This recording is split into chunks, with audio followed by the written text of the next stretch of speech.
तर बघा, हे सगळ्यासाठी बोलायले. ज्याला ऐकायचंय त्याने ऐका, ज्याला नाही ऐकायचं ते सोडून द्या. त्याच्यात काहीच वाद नाही बरं का. वादविवाद करण्यासारखं काहीच बोलणार नाही मी. माझं काम आहे. सुरुवातीपासूनच मी ही सोशल मीडिया मला माहिती नव्हती का, त्याच्या अगोदरपासून कुणाला बी सांगायचं शिकवायचं म्हणलं तर एकदम चांगलं सांगते. पूर्वीपासून पहिल्यापासून मला सवय आहे या लोकांना गाईड करायची. बिमारी तर आणि हे बघा, असं नाही की माझं कुणी ऐकत नाही, माझं काही खरं होत नाही, मला कुणी समजून घेत नाही हो. अहो, तुम्हाला खोटं वाटन, ह्या सोशल मीडियावर ते डंचिक खोकचिक उग काहीतरी इकडल्या तिकडं तिकडल्या इकडं मी बोलत असते. पण ते एक माझं ह्या सोशल मीडियावरचं कुठं ना कुठं तरी कामाच्या हिशोबानं मी ते तुमच्या समोर मुद्दे घेऊन येत असते आलतू फालतू. पण मेन पॉइंट आहे ते आता मी बोलणार आहे. म्हणजे हे कांड प्रकरण, शोषण मुलींचं, बायांचं, पुरुषांचं, यामध्ये कोणीच वाचलेलं नाही. शोषण जर व्हायचं झालं तर पुरुषांचं सुद्धा होतं, महिलांचं पण होतं आणि मुलींचं पण होतं. बरोबर. आता मला सांगा, हे अशा घटना तर घडतच राहतात. एक निरागस चिमुकल्या आणि त्यांच्यासोबत असं काहीतरी घडवून आणतात ते नरभक्षक नराधम. पूर्वीच्या काळामध्ये खरंच देवलोकामध्ये हे सगळं घडून गेलेलं आहे. आणि आता चालू जीवनामध्ये जे घडतंय ते आपल्याला पुन्हाच्या जन्मात फेड करायची नाही आहे, इथंच फेडायचंय. आणि ते फेडायले तर लोक. आता मला सांगा तुम्ही, हे काल परवाची घटना 30-35 लोकांनी एका छोटूशा निरागस, म्हणजे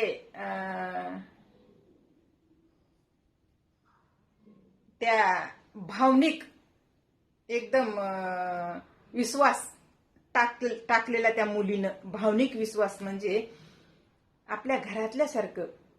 रिक्षावाल्याला, काका मला माझ्या घरी नेऊन सोडा, माझे पप्पा आई तुम्हाला पैसे देतील तिकटाचे. हे आपल्याला काय शिकवतंय? मुलीचं म्हणजे आहे का काही कुठंतरी वाईट वक्त लक्षण होतं का? तिथं होतं का? जसे लोक म्हणतात ती बाईच तशी असल चालवादी, त्या बाईतच काहीतरी फॉल्ट आहे, त्या पुरुषातच काहीतरी फॉल्ट आहे. हे फॉल्ट असणारे लोक स्वतःला लई सांभाळून मग फॉल्ट करतात व.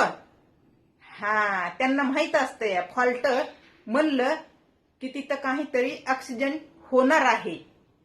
मग आपण आपल्या स्वतःला कसं वाचवायचं हे त्यांना आधीच ठरवलेलं असतंय. आणि त्याच प्लॅनिंगवर ते तसे लोक फॉल्ट करतात. पण ते सुद्धा वाचत नाहीत बरं का. हे सत्य आहे. त्यांना हळूहळू का होईना पण त्यांना सुद्धा ते भोगावं लागतंय. तर ते झालं ना. आता हुडकून शोधून काढायच लेतं, निघायच लेतं. त्यांचं आयुष्य आहे का आता जगण्यासारखं? कुठं राहिलंय का? एक थोड्याशा त्या वाईट वासनासाठी. तर मला ह्याच्यावर काय म्हणायचंय, एक आपण कसं स्वतःला वाचवायचं तशा लोकांपासून, आपल्या मुलांना कसं त्याच्यातून बाहेर काढायचंय? हे खूप मोठा प्रश्न सर्वांपुढं आहे बरं का, सर्वांपुढं, त्या प्रत्येक आईबापापुढं. जे आईबाप होऊन गेलेले आहेत किंवा इथून पुढं होणार आहेत, असं नाही की त्यांच्या मुलांवर असा काही वेळ येणार नाही, येणार. तर मग ती वेळ आपल्याला टाळायची आहे, ती वेळ येऊ द्यायची नाही आहे. तर सुरुवात कुठून करायची माहिती आहे का? आपण आपल्या स्वतःपासून करायची, आपण आपल्या घरातून करायची, आपण आपल्यापासून करायची. की दुसऱ्यांबद्दल विचार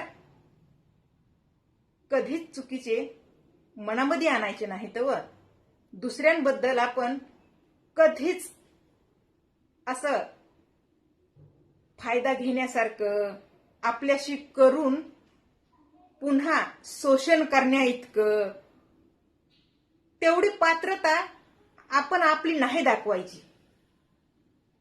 मग बघा, आपल्या मुलाबाळांना, आपल्या आई बहिणींना, आपल्या घरातल्या पुरुषांना हे कुठं ना कुठं तरी आळ बसणार आहे आणि कमी होणार आहे. माझं तुम्हाला चुकीचं वाटत असेल, काय हरकत नाही. पण मी म्हटलं ना, मी जे बोलत असते त्यावर जर कोणी लक्ष दिलं आणि तसं केलं तर नक्कीच त्या तशा लोकांच्या आयुष्यात कधीच अडचण येत नाही. माझं बघा ना, आता मी मोकळ्या मनाने वागते, नो डाऊट. आता काही लोक बघतात शोषण करायला, कोणी शब्दानं करतं तर कोणी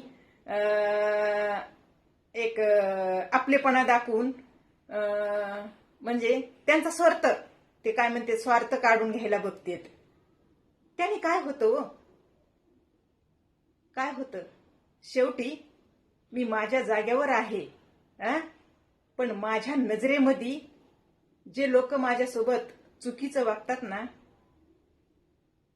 त्या लोकांची एक रिस्पेक्ट, व्हॅल्यू ते कुठल्या कुठं नेऊन घालतात याची कल्पना त्यांना नसेल कदाचित. पण त्या तशा लोकांना काय अर्थ उरतो सांगा ना? काही सुद्धा अर्थ उरत नाही. एक ना एक दिवस त्या तशा लोकांना माझ्यासारख्या एकदम नित्तळ पाण्यासारखं मन ठेवणाऱ्या आणि समोरच्याच्या हितात ती प्रत्येक गोष्ट बोलणाऱ्या माझ्यासारख्या व्यक्तीची गरज म्हणा, किंवा कमीत कमी मी जे शब्द देत होते, देते, त्याचं लक्ष येणार आणि पुन्हा पश्चाताप होतो लोकांना. कळलं का? तर म्हणून म्हणलं, सुरुवात केव्हाही कुठल्याही गोष्टीला आपण आपल्यापासूनच करायला पाहिजे बरं का. तोच खरा आयुष्य जगू शकतंय, एकदम सुंदर, एकदम छान, एकदम असं कुठेही अडचणीत ते व्यक्ती कधीच येऊ नाही शकत. कितीही अडचणीत आणायला बघा तुम्ही, कितीही हे माइंड वॉश करा, काहीच होत नाही. कळलं का? असं पटकन त्याच्या लक्षात येतं की आपल्यासोबत काय घडून गेलं आणि आता त्यातून आपण कसं बाहेर निघायचं. आणि बाहेर निघतो बरं का, निघतो.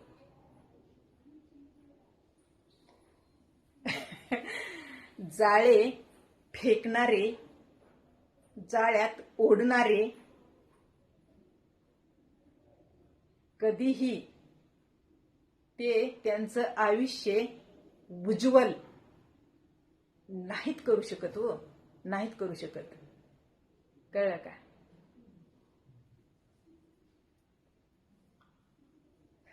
तुम्हाला असे बरेच अनुभव आहेत माझ्याकडं सांगायचे म्हणल्यावर. पण उगाच मी बडबड करत असते आणि लोकांना ते महत्व देत नाहीत व ते वेगळ्याच गोष्टीला महत्व देते. आता मी जे बोलते आपण आपल्यापासून सुरुवात करा. चांगल्यासाठी व चांगल्यासाठी. हा, सुरुवात करा ह्याचा अर्थ तुम्ही लोकांच्या बायकांची फसवणूक करा, तुम्ही लोकांचा संसार मोडा, तुम्ही लोकांच्या आयुष्यात ढवळाढवळ करा, तुम्ही लोकांचं शोषण करा, असे वगैरे वगैरे हे असलं नाही. त्यातून मुक्ती मिळवण्यासाठी आपण आपल्यापासून सुरुवात करा असं म्हणायले मी. बरोबर का नाही?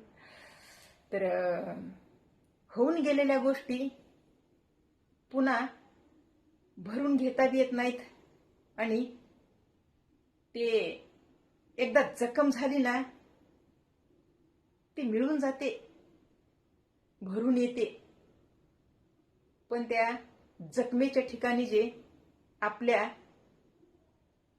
शरीरावर घाव राहतो ना तसाच कुठेतरी आपल्या हृदयावर सुद्धा ते घाव राहतो बरं का, जखमेचा. तर माणूस म्हणतं माझ्यासोबतच असं का झालं किंवा माझ्या मुलांसोबतच असं का झालं. पण ते एकदा तरी विचार करतो का बाबा आपण कुठेतरी काहीतरी मिसिंग आहोत, आपण कोणासोबत तरी काहीतरी एक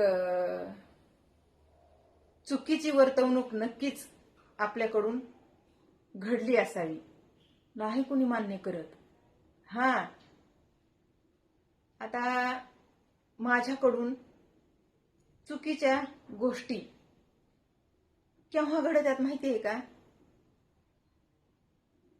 जेव्हा एखादा समोरचा व्यक्ती चुकीचा असेल तर त्याला ती चूक दाखवून देते ना तेव्हा. नक्कीच माझ्याकडून ते चुकून होऊन जाते. चुकून होऊन जाते. तसं मला नसतंय करायचं तसं, पण ते समोरच्याला दाखवून देण्यासाठी ते करावं लागतंय. नाही तर तुम्ही एवढी सोशल मीडियावर जेव्हापासून 4-2 वर्ष झालं तेव्हापासून मी असं अचानक बावलट सारखं काहीतरी कुणाबद्दल तरी विनाकारण एखादा व्हिडिओ टाकलाय का, कोणाला तरी असं बदनाम केलंय का, कोणाचं नाव घेतलंय का, कोणाबद्दल असं कोणाला टार्गेट करून त्याचा पिछाच केलाय आहे का? असं काही नाही. म्हणजे जे समजदार असतं ना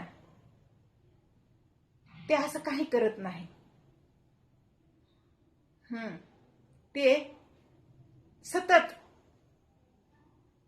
अशा एका प्रयत्नात असतंय की बाबा आपल्या संग चुकीचं घडलंय, ज्याने घडवलंय त्याने पुन्हा कुणासोबत चुकीचं घडवून आणू नाही. त्याच्यासाठी कुठे ना कुठेतरी ते सतर्क स्वतःही असतंय आणि समोरच्याला बी सतर्क ठेवायला बघतोय. याचा अर्थ वाईट कसं काय होऊ शकतंय? चांगलंच तर आहे ना समोरच्यासाठी की बाबा आपण चूक करतोय, ती चूक करण्यापासून आपल्याला कोणीतरी थांबवतंय. नक्कीच आपल्यावर उपकार आहेत उलट त्याचे. असे विचार ठेवणाऱ्याचं कसं काय वाईट होईल हो? कधीच नाही, 100%. पण लोक तसं कुठे ठेवते तर विचार? डायरेक्ट तुझा संबंध काय? म्हणजे लई वेगळ्याच पद्धतीनं हो माहिती. ते आपल्याला एक इग्नोर, आपला तिरस्कार, एकदम आपलं घृणा केल्यासारखं दाखवून देतात. लायकी नसणारे लोक. जर आपण त्यामध्ये पडलं तर बरं काय. आता जरी बी आपल्यासोबत काही चुकीचं घडलं असेल किंवा घडत असेल तर तिथे कुठं ना कुठं तरी एका पॉइंटवर एका मोमेंटवर नक्कीच आपण अगोदर चुकलेला असतो, तेव्हाच आपल्यासोबत चुकीचं काही ना काही घडतं. हे 100% आहे बरं का. आपण आपली चूक मान्य जर केली तर ते आपल्याला बळ देतं, त्यातून आपल्याला बळ मिळतं. आपली चूक मान्य केल्यावर त्यातून बाहेर पडण्यासाठी बळ मिळतं. खरं सांगायले हो. तुम्हाला एक गोष्ट सांगते मी दुसऱ्या व्हिडिओमध्ये. हे मोठा होतोय जरा व्हिडिओ.